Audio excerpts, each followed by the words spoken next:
Hello, welcome to another episode of Unlocked. Today we are going to talk to Joshua Smith from GSD Mode. He is the entrepreneur of entrepreneurs. This dude has some energy. This guy has so much to offer as far as what it means to execute, right? What it means to refine, what it means to analyze and audit, to understand what we are capable of so that we can then fulfill our potential. We're going to talk about all that on this episode. You're going to find out what GSD means. You're going to find out where it came from. You're going to find out some of his thought process around how we can be better with what we have and that mindset, and then also about fulfilling that potential that we all desire in life. And his little story about the hospice thing was really enlightening. So I hope you'll pay attention to that. Anyway, here we come, Joshua.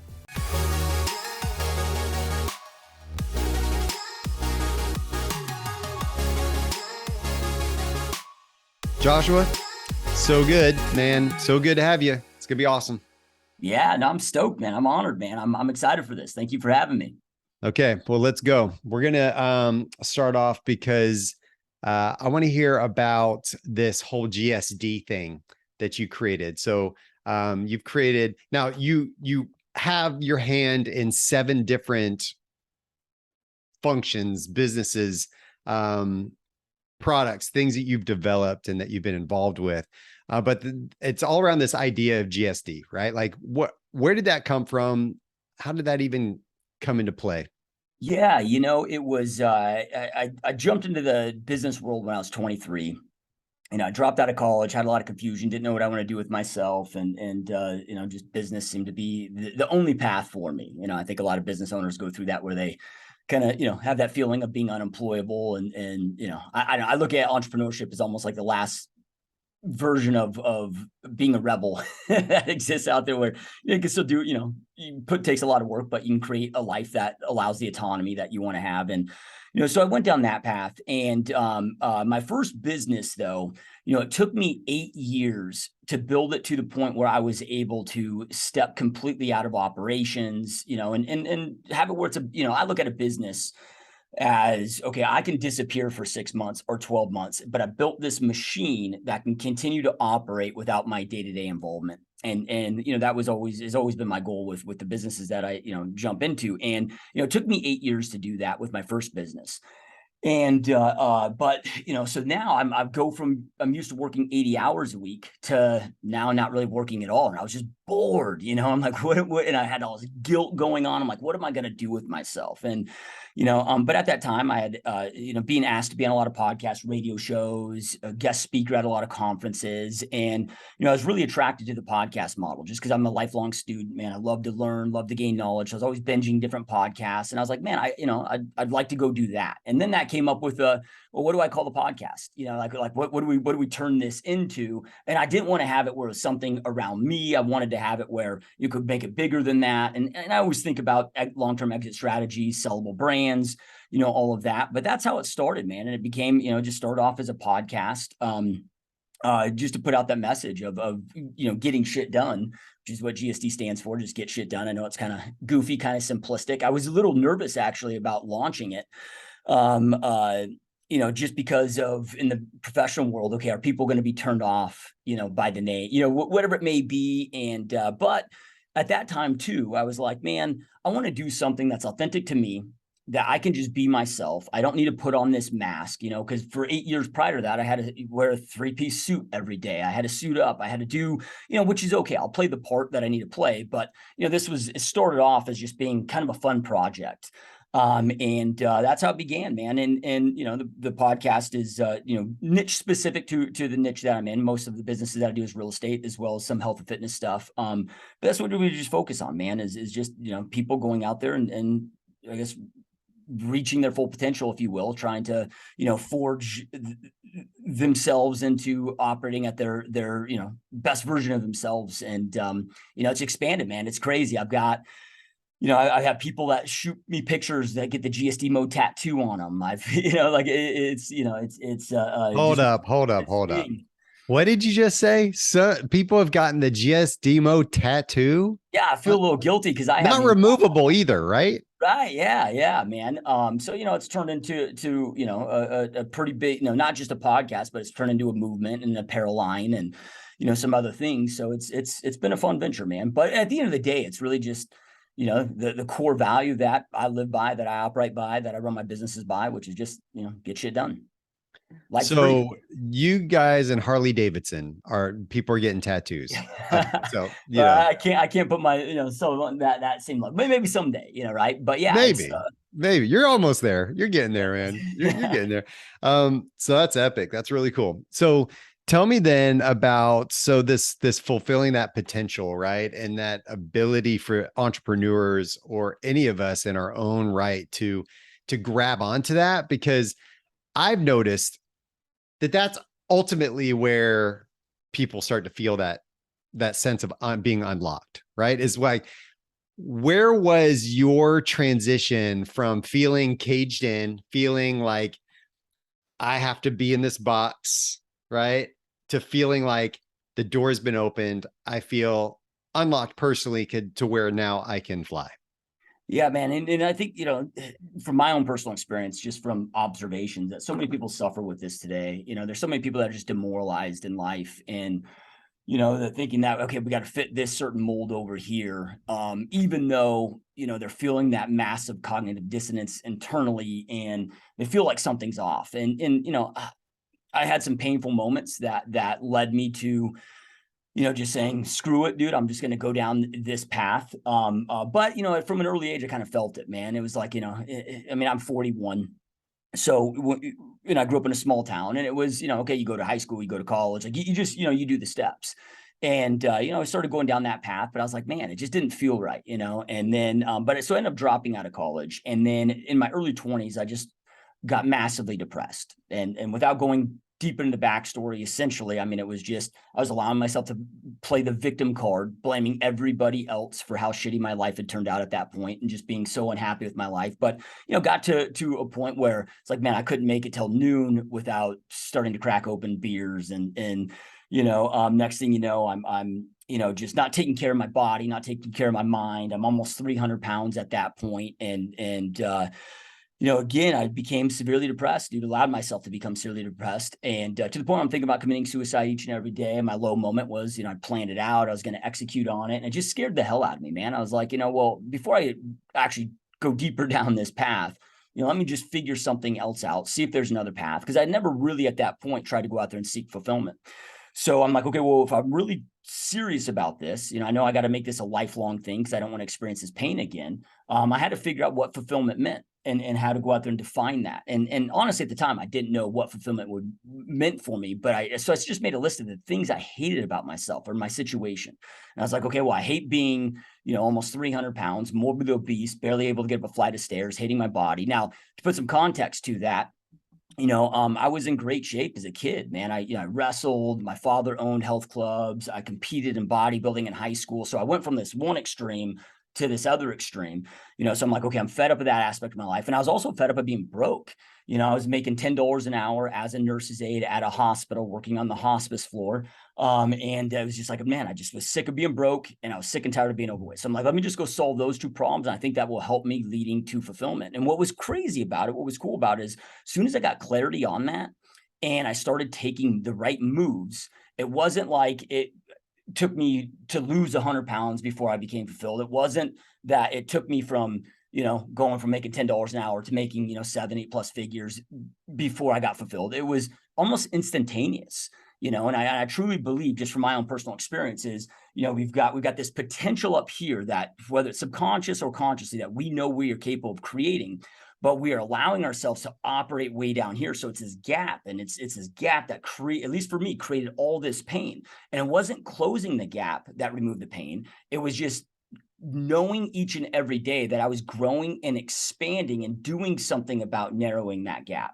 Because when you look at like potential, like how can we ever reach our full potential? Once you hit a benchmark, you hit a goal, and you realize you're capable of more, but it's just that progress. And, it allowed me to kind of redefine pain and what pain meant. Now I look at pain as, pain and pleasure or pain and power come from the same place, man. I look at pain is whether you want to call it God, whether you want to call it the universe, is a message to wake me the hell up that something's off. And that's where that journey started for me. And then it just kept morphing, it just keeps assessing and analyzing. And I don't know, if I should pause there, if you have follow-up questions there, but that's where it started for me, and I'll tell you one when I was, a lot of times, this is why I'm such a big believer in solitude and reflection. Because a lot of times we don't pick up the lessons that we are learning in that moment. But when I was a nurse's aide working at the hospital on the hospice floor, so those that aren't familiar with hospice, I mean, it's in the hospital, we call it heaven's waiting room, right? It's where people kind of go that are at the end of this journey.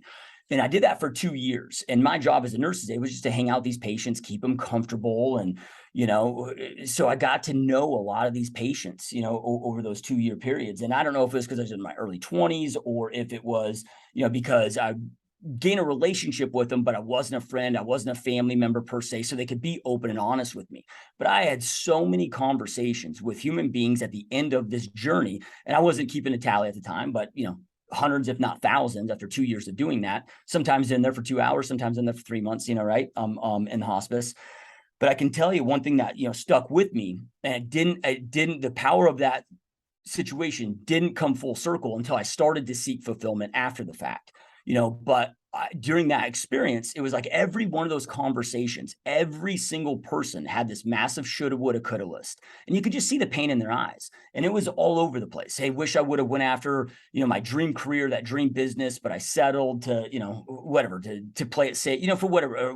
Wish I would have married somebody different. Wish I would have traveled more. Wish I would have been a better father, better husband. And, at that point, and again, well, let me say this, no conversation that I ever had during that experience did one person ever say, man, life was amazing. Life was epic.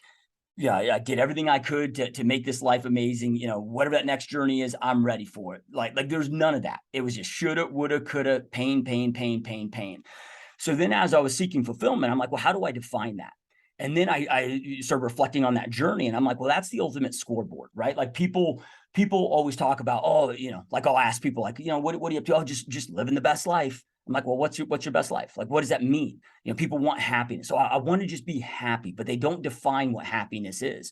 So again, going back to that ultimate scoreboard, and I do this with all my goal planning, all my setting, I walk all my staff, my employees, all of our independent contractors that work for us through this whole process of reverse engineering with our goals with this. And we start with that of, okay, Blinkum and I, we're 84 years old. We're on our deathbed. You're going to play back those tapes and you're going to ask yourself, what did I do with this one gift called life that I was blessed with? Did I piss it away or did I do something epic with it?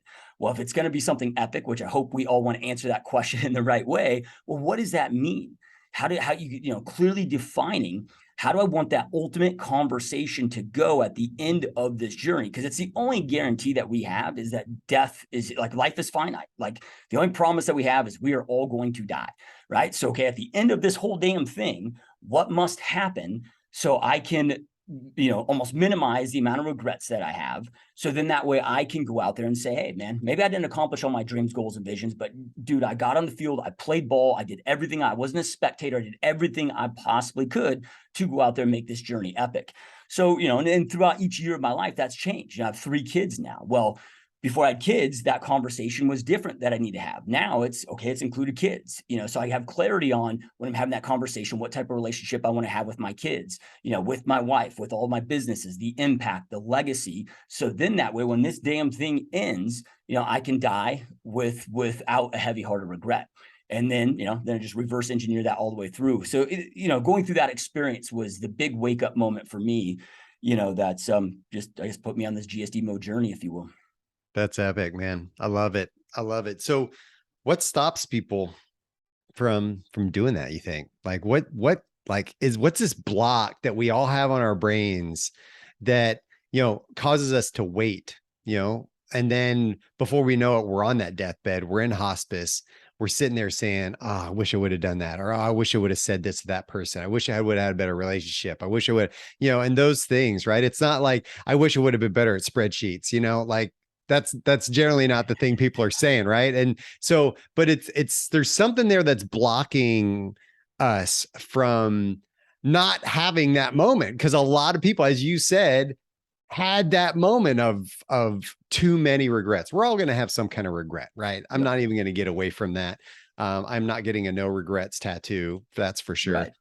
But like, how do we prevent that? And it was so like, what do we remove to make sure that we don't have that Man, conversation? I mean, it's tough because I'm sure, it's not like all human beings are wired the same. We're such complex creatures, so, it might be a different situation for each individual person, but, I believe, and when I say this, just from my personal experience, plus, I've helped thousands of people, go through and try to gain clarity and get through this journey as well. But number one is just the awareness. If you look at it, I mean, our mind is built to protect us. So when we start thinking about death, when we start going into these places, it can be painful. So I think people just on a subconscious level just don't, want to think about it, don't think about it. But unless you create that intentional space and you go through the work and you consistently do it, it's going to be hard for that to open up because again, our mind's just going to kind of block that out, right?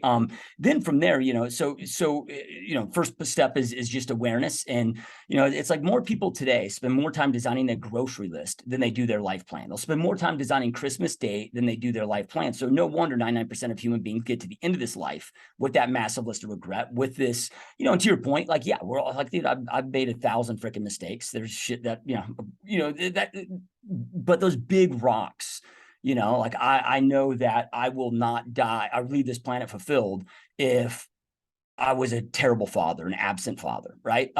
There's those big rocks that I think that we can, do everything that but even on reflecting on that, it's not like I'm going to be like, oh, I was perfect with it.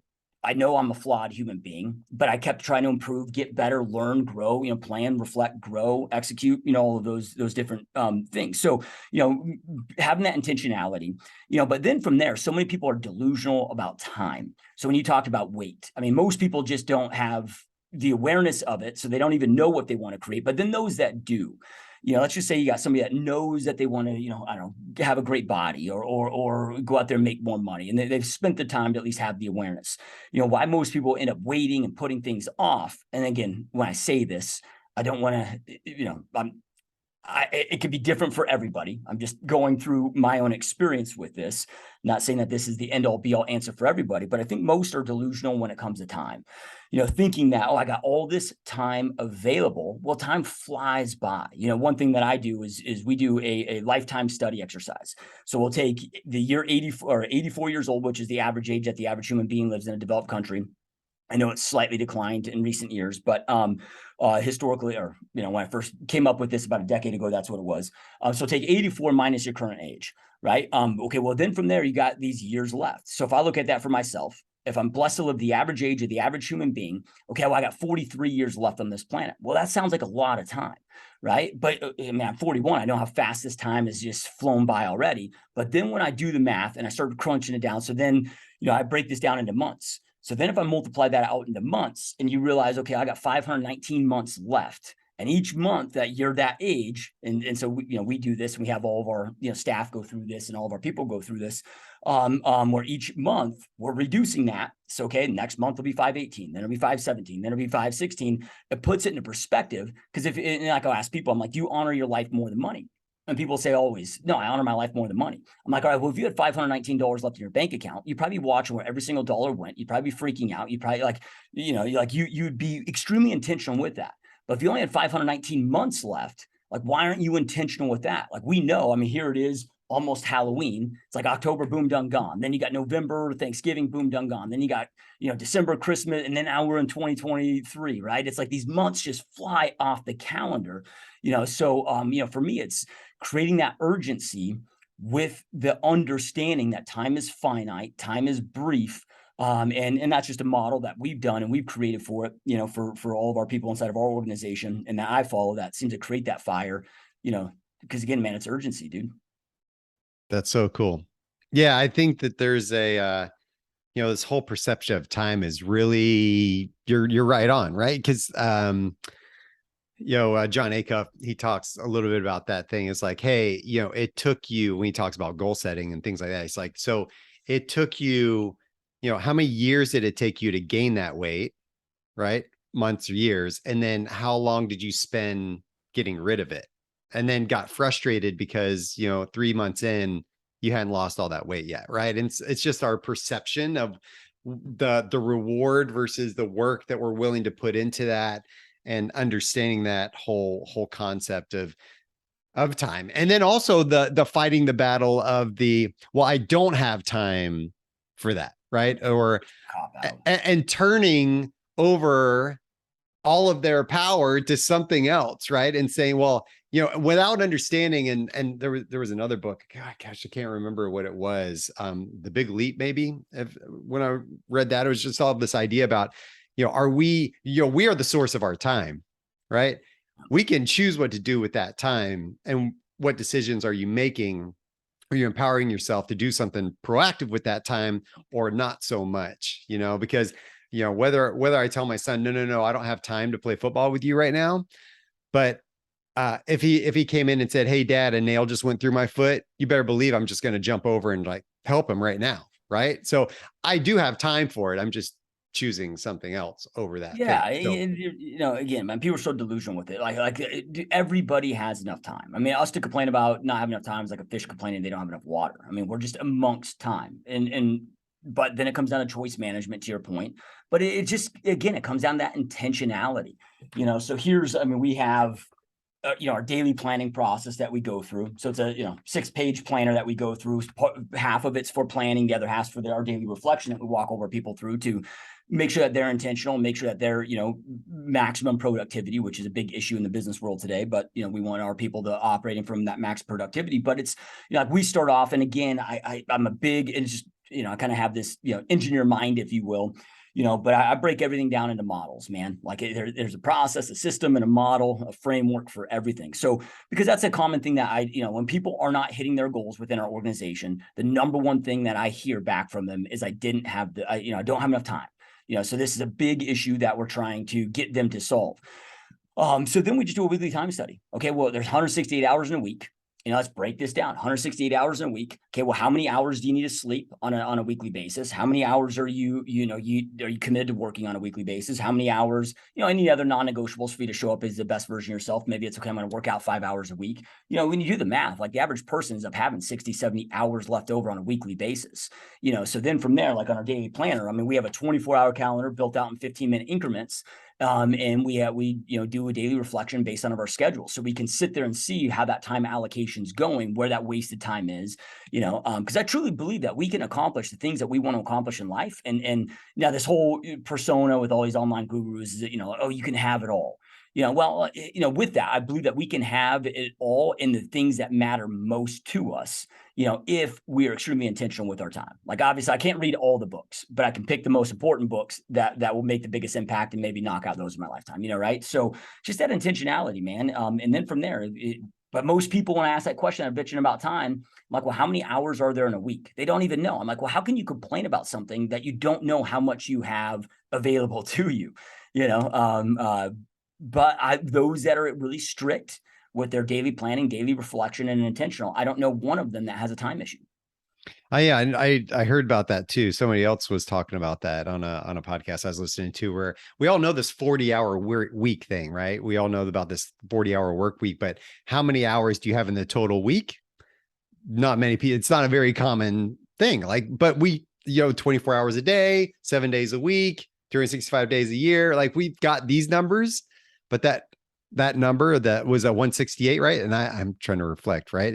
It's that number of how many hours do we have in a week? Well, we spend some of it sleeping, right? We spend some of it, eating, right? There's other things that we're going to be doing. But when you think about the time you have for work, even the extra time you have after that, we have a chunk of time, man. Yeah. And it's like, what are we doing with that? And I would say, I would almost be willing to bet that when you do those audits, which is probably pretty grueling for some people to do them, some people probably love doing them. Other people are like, oh my gosh, I couldn't do that.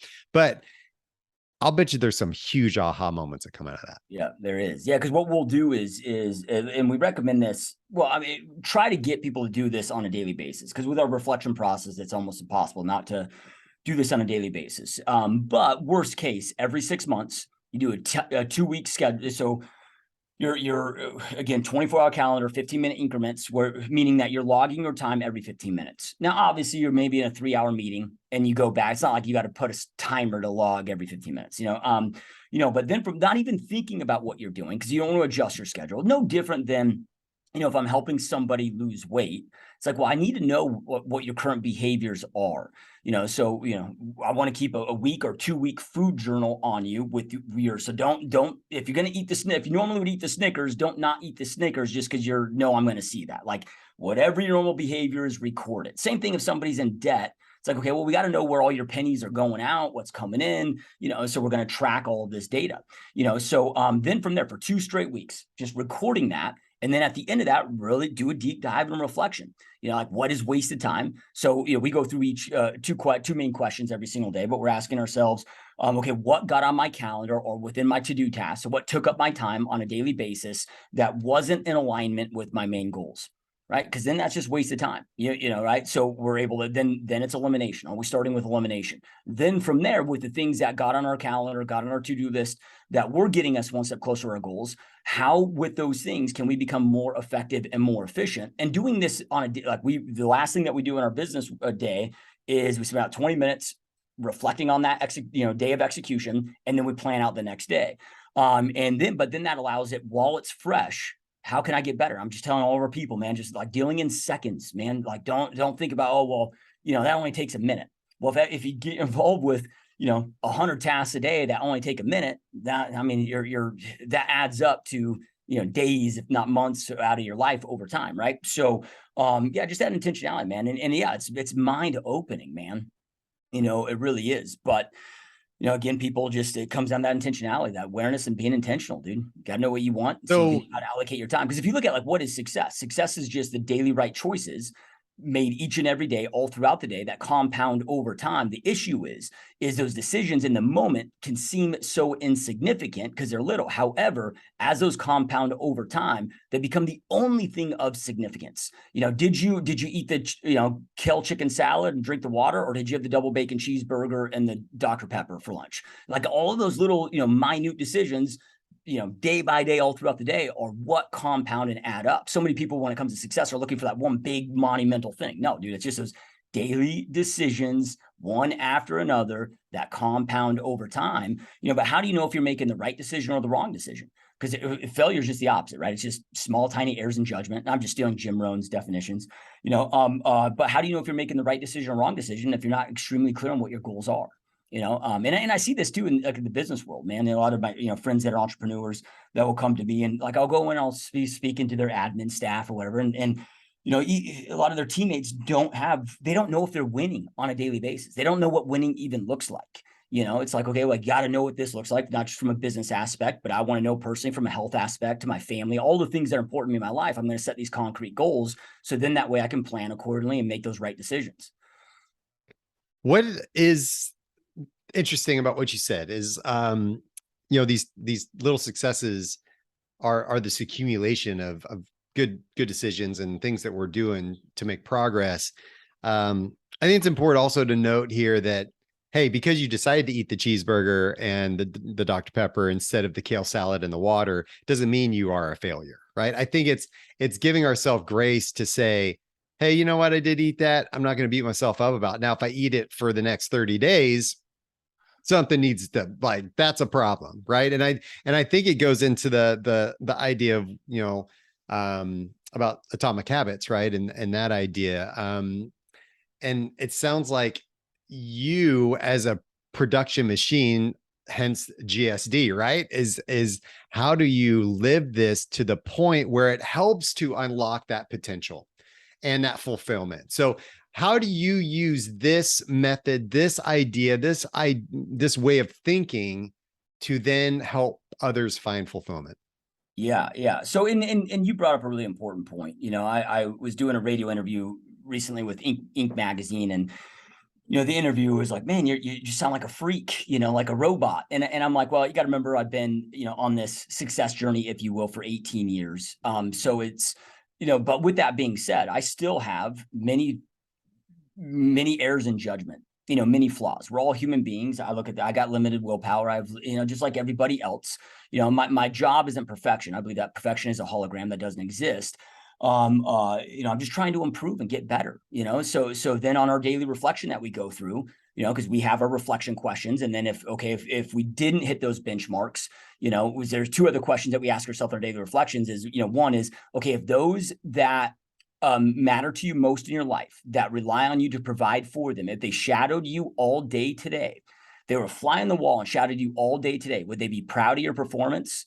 Or would my wife be like, hey, we never see you at home, we're struggling financially, and this is what the hell you do with your day? Would my kids be like, oh man, my dad worked so hard, he did so much to provide for us and create an epic life, or would they be like, dude, my dad was a bum, right? Like, and then the second question I always ask myself is, if I were to replace myself and be paying a CEO a high salary to replace me, and that CEO got exactly what I got done today, would I be proud or disappointed? Meaning, like, would I fire myself? And if the answer is disappointed to either of those, which for me, it's like there's a lot of days where it is, okay, then from there, like, I'm not going to get emotional about it. I'm not going to self-sabotage myself. I'm not going to go, beat myself up. I'm going to learn, reflect from it, remove emotions, grow, expand from it, and try to get a little bit better tomorrow. That's it, with that. So, then inspiring others, it's what I've found, a couple things with it. And I can't remember who said this originally, but I had a mentor that said this to me one time. I'm sure that they stole it from somebody else at one point, but a lot of leaders or a lot of managers will sit there and say, well, I can lead a horse to the water, but I can't force the horse to drink, well, then from there, it's like, okay, well, our job is this way I look at it as a leader. My job as a leader is to not just lead him to the water, right? My job first is to make that horse thirsty. Because if I make that horse thirsty, then from there, I can, when I lead it to water, do my job, leading it to water, then I'll drink the hell out of the water.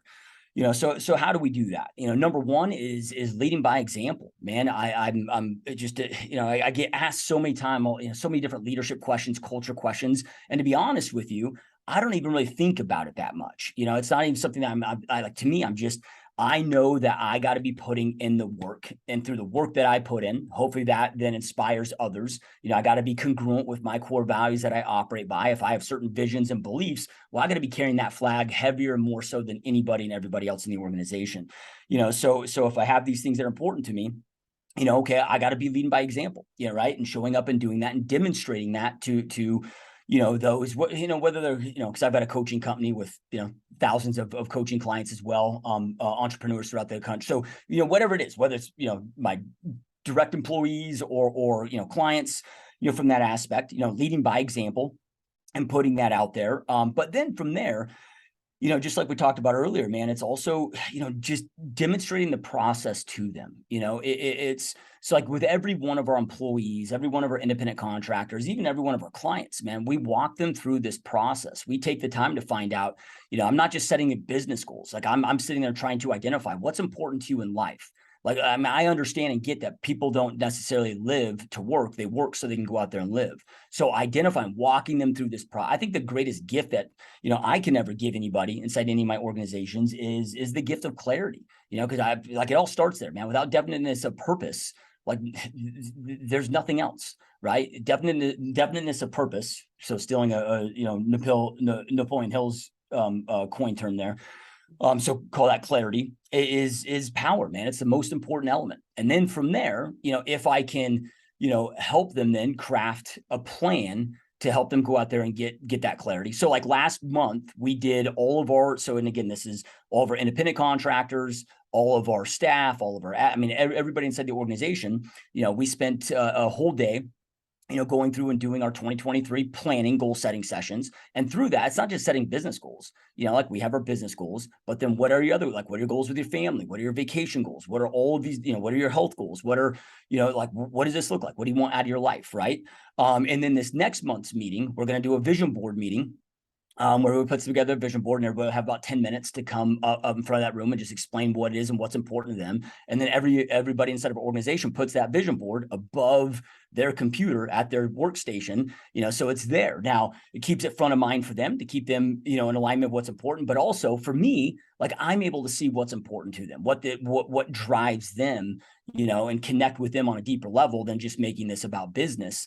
So just, facilitating that process, and I know that sounds woo woo for some people. I mean, did for me for a lot of years. I'm like, dude, I'm not going to do a vision board. I'm not in kindergarten anymore, but then, just discovered the power over it over the years, and the impact that it's made in our people's lives, like anybody works in a set of organization. It's like, dude, I don't want them just to make money, that's a given, right? Like I want to hopefully impact their life, overall, and help them go out there and just live a great life, and expand and want more, and create more.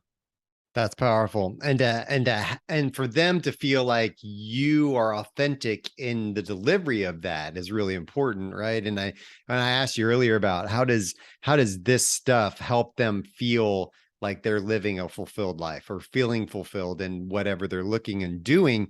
Well, by organizing themselves, by auditing their own time, by being able to express goals and not only think about the micro moments of those 15 minutes, but also next year, thinking about their vision for what they want, right? That provides that North Star for where they're going and what they're doing, and them having that visual. And then you as a leader having that visual creates alignment. Yep. That right there is what's going to help unlock their potential and help them feel like they're being fulfilled, right? And you're going to have to lead them how they need to be led. That person, then that person, then that person, then that person. It's not like everybody has one single vision that you can just accommodate for everybody, right? And having that aligned with what, GSD is doing is really important too, and what Joshua's vision of the company and his vision for his team and whatever, right? So all that alignment's gonna create so much synergy within your organization. Yeah, and dude, it makes it where it's just it's an amazing place to work, man. And I'm not talking about from an employee standpoint, like I'm going to talk about this because I don't necessarily know what's going in their head. I'm going to make that assumption, right? Because my retention rate is amazing, and so forth. But for me, is the owner of the company. It's like my favorite place to spend time. Yeah, I love spending time at home with my wife and my kids, but it's like, I get a lot of flack because I don't really enjoy vacation. And I'm stealing this from Seth Godin, but one of his books, he's on vacation and somebody sees him working and starts giving him, shit about it. And he's just like, well, they're like, oh, I feel sorry for you that you're having to work on vacation. He's like, I feel sorry for you that you built a life you need a vacation from. And it's like, man, I love, I love our just being in the office. I love all the people that we work with and around. I mean, everybody, and look, not everybody has the same goals, by any means. But everybody's growth, just growth oriented. Everybody's, sharing those same commonalities with that. And I think that's so important, man, because I've earlier on in my entrepreneurial career, I made the mistake of not paying attention to stuff to the point where like, I didn't even want to go to the office on a daily basis. Like I didn't, the environment was toxic. It wasn't, that right environment. We're really strict with that now and creating that right environment. And, that gauge for me is, man, how much do I love being in the office and spending time with, people that are on the same mission with us to go out there and create what we're trying to create. Dude, that's awesome. I feel motivated. Like, so this is cool. Here's the thing, man. I know that, your niche is, real estate and health. And that's kind of where you stick, but everything we've been talking about has nothing to do with real estate, nothing to do with health supplement products and things like that, right? Like you're talking about mindset, you're talking about life, you're talking about the way that we can all use what we're doing and our time here to really achieve what we're trying to achieve. And as people, that's what's important. So I value that. I hope everybody else sees that as well. If there are people out there that want to tap more into what you have to offer, let's talk about, hire you to come speak at their organization, wants to find more about you and what you do in the real estate and the supplemental market and what you're doing. So how do people find out about all that? Yeah, I'm super simple. Just gsdmode.com. Anywhere on social media, if you just type in Joshua Smith GSD, it'll pull up. So you can follow me on social or go to gsdmode.com.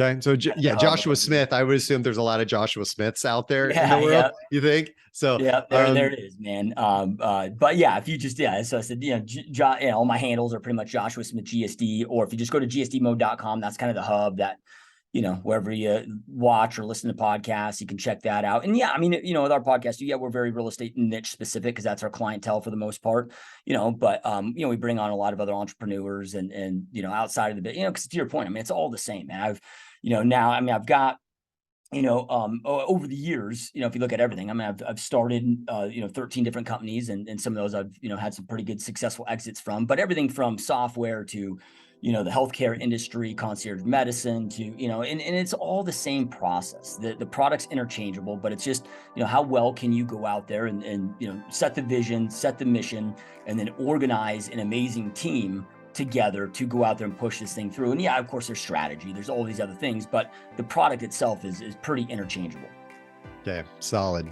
Well done. Appreciate you, man. This has been really, really good. I know there's some nuggets that I'm going to take with me here. I've written them all down on my sheet here. So I store all these because they're good. I get so much gold from these things. So I appreciate you, man. And take care. Good luck with everything you're doing. Go out and build up those people because they need what you have. Yep. It was an honor, my friend. Success is those daily right choices, those things that we're deciding to do every day, those micro moments, right? The change, the transformation doesn't come in one giant full swoop of whatever. It really comes in the millions of micro moments that we have, that we're able to create good habits, that we're able to have good productive conversations, that we're able to make that little bit of progress every day. And it's not the giant leap into something, it's those small moments that are going to help us and eventually over time create an impact for not only ourselves, but for those around us. And I really like that idea. And understanding the amount of hours we have in a week and what are we doing with that time? Are we really understanding time and what we have here? Now, I imagine the older people listening to this episode value time a lot more than the younger people on this listening to this episode. Human nature, that's just how it is. And I think it's that awareness and the value we give to the life that we have and the people that are in it. We don't have time to waste here on things that we don't love. Okay. And things that don't fulfill us. We need to find that thing. And in order to do that, we need to understand what we're doing right now and what's working, what's not, and then make that process, a little bit more clear as we move into the future. Joshua, so cool having you. Thank you so much for the value you've added here. If y'all want to find out more about me, you can go to skotwaldron.com. I've got all the episodes there. I've got some freebies on there as well. And if you'd like to hire me to come speak at your next event, please let me know. Subscribe, like, comment on the YouTube channel. Find me on LinkedIn. There's a lot of free goodies I give out there as well. Anyway, I hope everything is good for you, and I'll see you next time on another episode of Unlock.